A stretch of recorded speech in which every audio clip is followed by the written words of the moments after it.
जैसे कि आप सभी जानते हैं, सच की हमेशा जीत होती है और हमारी एक छोटी सी प्रयास आप तक बड़ी खबर पहुंचाती है। तो स्वागत करते हैं आप सभी का STS न्यूज़ चैनल पर। आगे बढ़ने से पहले आप इस वीडियो को लाइक और चैनल को सब्सक्राइब जरूर कर ले और साथ में बेल आइकन भी प्रेस कर ले। चलिए बढ़ते हैं खबरों की ओर। और आप किस राज शहर से न्यूज को देख रहे हैं, कमेंट में जरूर लिखिए। राजस्थान इस समय मई की गर्मी झेल रहा है, लेकिन ऐसा लग रहा है कि राज्य में सियासी तापमान इससे भी ज्यादा बढ़ने वाला है। जी हां, आपको बता दें कि उदयपुर में कांग्रेस का चिंतन शिविर आज होने जा रहा है। तो वहीं आज खबर आई कि बीजेपी के पदाधिकारियों की बैठक भी 19 मई से जयपुर के लीला होटल में शुरू होने जा रही है। बैठक के आखिरी दिन यानी 21 मई को पीएम मोदी पार्टी के नेताओं को वर्चुअली संबोधित करेंगे। मिली जानकारी के मुताबिक 19 मई को दोपहर 2 बजे बीजेपी अध्यक्ष JP नड्डा पहुंचेंगे और शाम 6 बजे पार्टी के राष्ट्रीय महासचिवों को संबोधित करेंगे। 20 मई को JP नड्डा राज्य के संगठन मंत्रियों की मीटिंग लेंगे। 21 मई को राज्य के प्रदेश अध्यक्ष, पार्टी के राष्ट्रीय पदाधिकारी, राज्य के संगठन मंत्री का एक संयुक्त सत्र होगा, जिसको पीएम मोदी वर्चुअली संबोधित करेंगे। खास बात यह है कि बैठक के आखिरी दिन बीजेपी के तीनों पूर्व अध्यक्ष राजनाथ सिंह, नितिन गडकरी और अमित शाह भी शामिल होंगे।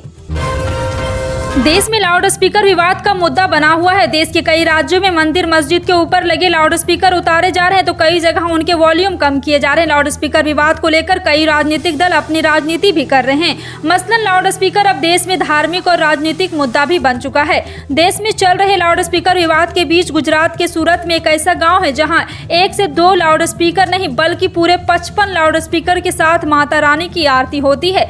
55 लाउड स्पीकर की आरती से पूरा गाँव भक्तिमय हो जाता है। सूरत शहर की चमक दमक से तकरीबन 25 किलोमीटर दूर हजीरा गांव अपने औद्योगिक क्षेत्र के लिए जाना जाता है। और आपको बता दें कि इस बीच में हजीरा गांव में कई धार्मिक स्थान भी है। इन्हीं में से एक सिंगोतुर आशापुरी माता जी का मंदिर है, जहां पर 55 लाउड स्पीकर लगाए गए और इसकी जानकारी मिलते ही हड़कंप मच गया।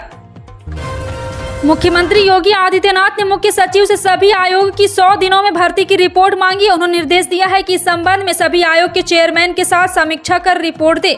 साथ ही प्राथमिकता के आधार पर सभी रिक्त पदों पर चयन की प्रक्रिया 100 दिन में पूरी कर ली जाए। सीएम योगी ने बुधवार को लोक भवन में हुई बैठक में कहा है कि पिछले दिनों उच्चतर सेवा शिक्षा चयन आयोग, उत्तर प्रदेश लोक सेवा आयोग, उत्तर प्रदेश धनिष्ठ सेवा चयन आयोग, पुलिस भर्ती बोर्ड सहित अन्य चयन आयोग की समीक्षा बैठक की थी।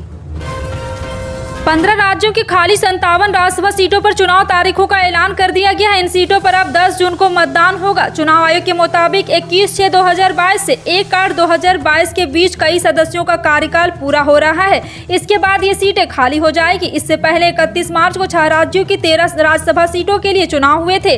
असम, हिमाचल प्रदेश, केरल, नागालैंड, त्रिपुरा, पंजाब में से ये चुनाव हुए थे। और आपको बता दें कि एक बार फिर से चुनाव आयोग की सूचना के मुताबिक चुनाव की अधिसूचना 24 मई को जारी होगी। उम्मीदवार 31 मई तक नामांकन कर सकेंगे। इसके बाद 1 जून को नामांकनों की जांच की जाएगी। उम्मीदवार 3 जून तक अपना नामांकन वापस ले सकेंगे। 10 जून को मतदान होंगे। मतदान सुबह 9 बजे से शाम 4 बजे तक चलेगा। मतदान भी उसी दिन शाम 5 बजे ही हो जाएगी। श्रीलंका की 225 सदस्यीय संसद में पूर्व प्रधानमंत्री रानिल विक्रमसिंघे की यूनाइटेड नेशनल पार्टी को केवल 1 सीट है, लेकिन वह गुरुवार को देश के अगले प्रधानमंत्री के रूप में शपथ ग्रहण कर सकते हैं। आपको बता दें कि UNP के 73 वर्षीय नेता ने राष्ट्रपति गोटबाया राजपक्षे से बुधवार को बात की और गुरुवार को उनसे फिर मिल सकते हैं। UNP के वरिष्ठ नेताओं ने कहा कि राष्ट्रपति राजपक्षे गुरुवार को स्थानीय समय अनुसार शाम 6:30 बजे विक्रमसिंघे को प्रधानमंत्री पद की शपथ दिला सकते हैं। श्रीलंका के 4 बार प्रधानमंत्री रह चुके विक्रमसिंघे ने अक्टूबर 2018 में तत्कालीन राष्ट्रपति मैत्रीपाला सिरिसेना ने प्रधानमंत्री पद से हटा दिया था। हालांकि 2 महीने बाद ही सिरिसेना ने उन्हें इस पद पर बहाल भी कर दिया था। खाने पीने की चीजों की बढ़ती कीमतों और महंगे ईंधन के चलते खुदरा महंगाई दर के आंकड़ा 18 महीने के उच्चतम स्तर पर जा पहुंचा है। अप्रैल महीने में खुदरा महंगाई दर ज्यादा बढ़ा है। इसका आंकड़ा 7% के पार जा पहुंचा है। सांख्यिकी आंकड़ा के मंत्रालय द्वारा जारी किए गए आंकड़े के मुताबिक अप्रैल 2022 में खुदरा महंगाई दर 7.79% रहा, जबकि मार्च 2022 में खुदरा महंगाई दर 6.95% रहा था। इससे पहले 7% से ज्यादा खुदरा महंगाई दर सितंबर 2020 में 7.34% रहा था। दिल्ली के मदनपुर खादर इलाके में गुरुवार को उस समय तनाव व्याप्त हो गया जब लोगों ने अतिक्रमण विरोधी अभियान के दौरान पुलिस पर पथराव किया। पुलिस को भीड़ को तितर-बितर करने के लिए हल्का लाठीचार्ज करना पड़ा। इस बीच लोगों को समर्थन देने मौके पर पहुंचे आम आदमी पार्टी के विधायक अमानतुल्लाह खान को पुलिस ने हिरासत में ले लिया। लोगों द्वारा इसका विरोध करने और पथराव करने के बाद हालात बेकाबू हो गए। भीड़ को तितर-बितर करने के लिए पुलिस को बल प्रयोग करना पड़ा। राजस्थान के उदयपुर शहर में अगले 3 दिन तक कांग्रेस के तमाम बड़े नेता एकजुट हो रहे हैं। यहां एक 5 सितारा होटल रिसोर्ट में पार्टी नव संकल्प चिंतन शिविर का आयोजन किया जा रहा है। इस शिविर में पूर्व संध्या पर प्रेस कॉन्फ्रेंस वार्ता की जरिए राजस्थान के मुख्यमंत्री अशोक गहलोत, प्रवक्ता रणदीप सुरजेवाला और राजस्थान कांग्रेस प्रदेशाध्यक्ष गोविंद सिंह डोटासरा ने इस शिविर से जुड़े सवालों के जवाब दिए। इस अवसर पर सुरजेवाला ने कहा है कि देश की उपेक्षाओं के अनुरूप आत्मचिंतन, आत्ममंथन और आत्मावलोकन के लिए कांग्रेस पार्टी 13 से 15 मई को चिंतन शिविर का आयोजन कर रही है।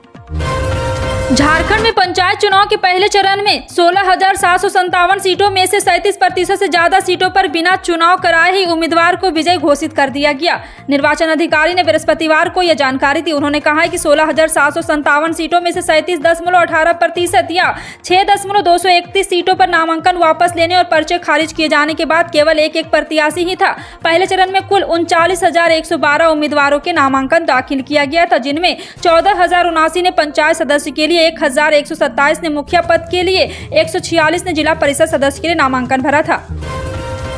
रेलवे ने अपने 19 अधिकारियों के खिलाफ की सबसे बड़ी कार्रवाई करते हुए उन्हें बाहर का रास्ता दिखा दिया। ये सभी अधिकारी रेलवे के इतिहास विभाग के थे। मोदी सरकार ने खराब प्रदर्शन करने वाले अधिकारियों के खिलाफ कार्रवाई की है। इन सभी को जबरिया रिटायर कर दिया है।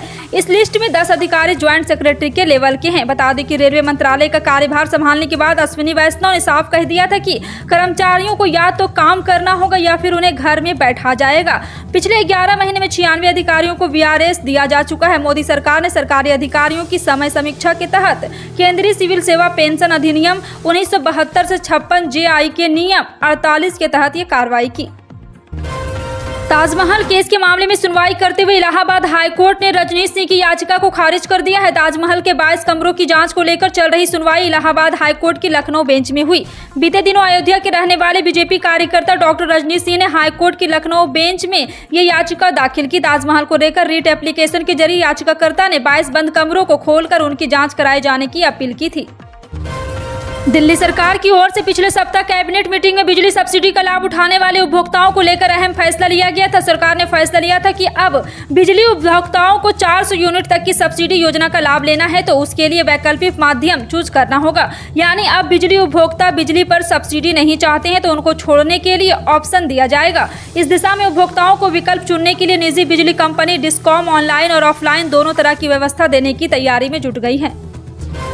राजधानी दिल्ली में कोरोना के मामले अब तेजी से घट रहे हैं। यहां जांच बढ़ने के बाद संक्रमण दर में भी गिरावट देखी गई। दिल्ली के स्वास्थ्य विभाग ने इसकी जानकारी दी है। और आपको बता दें कि एक बार फिर से गुरुवार को कोरोना के 1032 नए मामले सामने आए। वहीं 1306 मरीजों को छुट्टी दी गई, जबकि किसी भी मरीज ने कोरोना के कारण दम नहीं तोड़ा। दिल्ली में कोरोना की जाँच के लिए बुधवार को 28,386 टेस्ट हुए, जिसमें 3.64% मरीज संक्रमित पाए गए। स्वास्थ्य विभाग के मुताबिक दिल्ली में अभी तक 18,98,173 लोग कोरोना से संक्रमित हो चुके हैं। भीषण गर्मी और हीट वेव के चलते अब स्कूलों में पढ़ाई मुश्किल हो रही। पश्चिम बंगाल, आंध्र प्रदेश समेत कई राज्यों ने तो गर्मी के बढ़ते प्रकोप को देखते हुए गर्मी की छुट्टियां प्रीपोन कर दी है। पंजाब और कुछ राज्यों में स्कूलों की टाइमिंग में बदलाव किया गया है ताकि गर्मी की मार से बचाव हो सके। अब पेरेंट्स अपने बच्चों के स्वास्थ्य को ध्यान में रखते हुए राज्य सरकारों से गर्मी की छुट्टियां जल्दी करने का ध्यान और भी एकीकृत कर रही है। केंद्र सरकार ने स्कूलों के लिए गाइडलाइन जारी की है। इसमें 10 बिंदुओं को सुझाया गया है। स्कूल को भीषण गर्मी के बीच कैसे क्लोज आयोजित करना है। महंगाई के मोर्चे पर आम लोगों के लिए आज भी राहत भरी खबर है। सरकार तेल कंपनियों ने गुरुवार के लिए पेट्रोल डीजल के दाम जारी कर दिए। तेल कंपनियों ने लगातार 36वें दिन आम लोगों को राहत देते हुए पेट्रोल और डीजल के दाम में कोई बदलाव नहीं किया है। और इससे पहले तेल कंपनियों ने 6 अप्रैल को पेट्रोल डीजल की कीमत में 80 पैसे प्रति लीटर की बढ़ोतरी की गई थी। दरअसल 22 मार्च से पेट्रोल डीजल के दाम में शुरू हुई बढ़ोतरी इसकी कीमतों में 14 बार वृद्धि करने के बाद बंद हुई। पिछले 14 बार की बढ़ोतरी में पेट्रोल डीजल 10 रुपये महंगे हो चुके हैं। और आपको बता दें कि एक बार फिर से एक सप्ताह तक पेट्रोल डीजल में कोई भी बदलाव होने की संभावना नहीं है। जम्मू कश्मीर के बड़गाम में एक कश्मीरी पंडित की हत्या को लेकर पूर्व मुख्यमंत्री और जम्मू कश्मीर नेशनल कॉन्फ्रेंस के अध्यक्ष फारूक अब्दुल्ला ने मोदी सरकार और जम्मू कश्मीर प्रशासन पर निशाना साधा है। उन्होंने कहा है कि सरकार अल्पसंख्यकों को सुरक्षा देने में पूरी तरह विफल रही है। फारूक अब्दुल्ला ने आज तक के फोन पर बातचीत के दौरान कहा है कि मैं एक कश्मीरी पंडित की हत्या के बारे में सुनकर बहुत दुखी हूँ। यह वारदात दूसरे लोगों में भी डर पैदा करेगी। सरकार विशेष रूप से अल्पसंख्यकों को सुरक्षा प्रदान करने में पूरी तरह विफल है। कश्मीर घाटी में हुई इस हत्या के बाद कांग्रेस नेता अश्विनी हांडा ने भी मोदी सरकार पर निशाना साधा और कहा है कि सरकार घाटी में कश्मीरी पंडितों की सुरक्षा नहीं दे पा रही है। फिलहाल आपका इन सभी खबरों पर क्या कहना है, कमेंट सेक्शन में टाइप करके जरूर बताएं। पल पल की अपडेट जानने के लिए जुड़े रहें आप अपने NTS न्यूज चैनल से। मिलते हैं अगली बड़ी खबर में, तब तक के लिए जय हिंद।